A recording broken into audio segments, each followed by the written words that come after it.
Hello friends, welcome to my YouTube channel Bihar Tech और का हार्दिक अभिनंदन करता हूं। दोस्तों इस वीडियो में हम बात करेंगे जमीन सर्वे के बारे में, जो कि दोस्तों बात करेंगे जमीन अपना जमीन है उसको सर्वे कैसे करा पाएंगे, और बात करेंगे दोस्तों वंशावली कैसे बना पाएंगे, और भी दस्तावेज है वो कैसे हम आवेदन करेंगे। दोस्तों इन्हीं सारी जानकारी को इस वीडियो में कवर करने वाले हैं। वंशावली क्यों जरूरी होता है, कागज नहीं रहने पर हमको क्या करना होगा, आवेदन कैसे करना है, इन्हीं सारे टॉपिक पे हम बात करने वाले हैं। दोस्तों अगर अपने चैनल पर नए हो तो प्लीज दोस्तों चैनल को सब्सक्राइब कर लीजिएगा, बेल आइकन घंटी को दबा दीजिएगा, ताकि जब भी इस प्रकार के वीडियो लेकर आए तो सबसे पहले नोटिफिकेशन आप तक पहुंचे।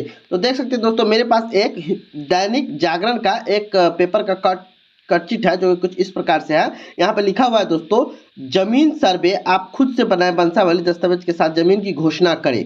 जी हाँ दोस्तों, ये जो है दैनिक भास्कर का एक जो है पेपर का कटिंग है, जो ये कुछ इस प्रकार से रहने वाला है। दोस्तों देख सकते हैं यहाँ लिखा हुआ है, राज्य में आम लोगों की परेशानी को समझते हुए दैनिक भास्कर ने जमीन सर्वे से जुड़े कई महत्वपूर्ण पहलुओं की जानकारी जुटाई है।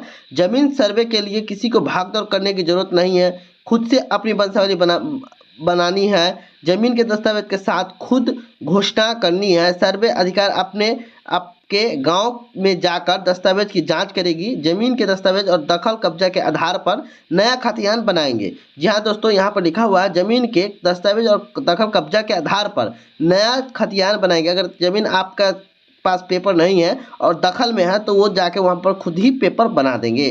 जिला बंदोबस्त अधिकारी राजीव रंजन प्रभाकर ने कहा कि किसी को भागदौड़ करने की कोई जरूरत नहीं है।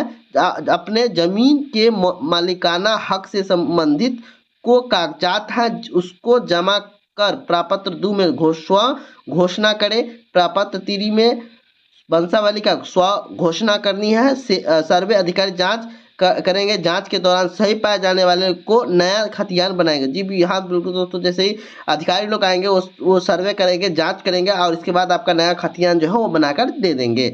आवेदन कैसे देना है तो दोस्तों इसके बारे में बात कर लेते हैं। देख सकते हैं दोस्तों यहाँ पे लिखा हुआ है, आवेदन प्रापत्र 2 और प्रापत्र 3 में देनी है। इसको स्व घोषणा कहा जा रहा है। प्रपत्र 2 में जमीन का दावा और प्रपत्र 3 में पारिवारिक सूची भरकर देना है। कौन जमीन सरकारी है इसके बारे में हम समझ लेते हैं दोस्तों। यहाँ पर देख सकते हैं गर मजरुआ आम और गर मजरुआ खास बिहार सरकार की जमीन है। यहाँ पर बिल्कुल दोस्तों समझिएगा, यहाँ पे लिखा हुआ है गर मजरुआ आम और गर मजरुआ खास जो जमीन है वो बिहार सरकार के अंदर आती है।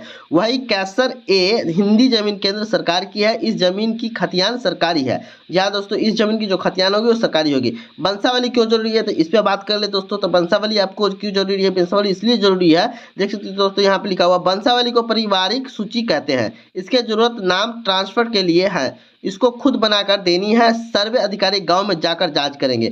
जी हाँ दोस्तों, वंशावली आपको खुद बनाकर देना है। इसके बाद जो है सर्वे अधिकारी जो जाएंगे आपके गांव में वो आपको जो है जांच करेंगे इस वंशावली को।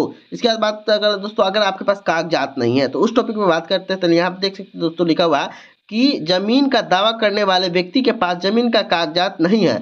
ऐसी स्थिति में जमीन के चौहद्दीकार के पास दस्तावेज होगा।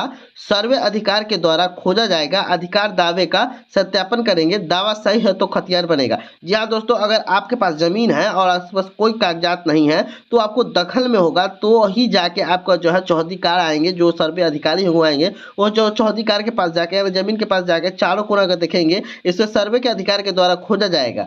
अधिकारी के दावे का सत्यापन अगर करेंगे, आपके अधिकार का जमीन है तो उसको सत्यापन करना होगा। इसके बाद जो है दावा सही है, अगर दावा आपका सही होगा तो आपको खतियान नया बनाकर दे दिया जाएगा। इसके बाद यहाँ पे तो लिखा हुआ मौखिक बंटवारा मान्य होगा या नहीं। तो दोस्तों हम बिल्कुल दोस्तों यहाँ देख सकते हैं, अगर मौखिक कोई भाई भाई में जैसे भाई भाई है और मौखिक बंटवारा कर लिया तो वो आपको मान्य है कि नहीं है। तो यहाँ पे लिखा हुआ देख सकते हो, पारिवारिक सहमति से मौखिक बंटवारे को लिखित रूप में मिलने पर पूरी तरह से मान्यता होगा। अगर मौखिक बंटवारा आपका हुआ है तो उसको आपको पेपर पर लिख के दिया जाएगा तो वो मान्य होगा। किसी तरह की आपत्ति आने पर सुनवाई कर निष्पादन किया जाएगा। यानी किसी पर कोई आपत्ति है तो उस पर सुनवाई करके निष्पादन अगर सही गलत पाया जाएगा तो उसको जो है निरस्त कर दिया जाएगा। देख सकते हो एक्सपर्ट की राय है। खतियान कैसे बनता है उसके बारे में बात कर लेते हैं। देख सकते हो खतियान में खाता नंबर, रैयत का नाम और पता, खेसरा नंबर, प्लॉट नंबर, रकबा, चौहद्दी लगाना और दखल कर दखलकार का नाम रहता है। दखलकार का नाम तब होगा जब रैयत का नाम दूसरा होगा। इन्हीं सारे टॉपिक पे हम बात की है दोस्तों। ये सारी जानकारी आपको समझ में आ गई होगी। अगर जानकारी अच्छी लगी तो दोस्तों चैनल को सब्सक्राइब कर लीजिएगा, बेल आइकन घंटी को दबा दीजिएगा ताकि जब भी इस प्रकार के वीडियो लेकर आए तो सबसे पहले नोटिफिकेशन आप तक पहुंचे। जय हिंद, जय भारत।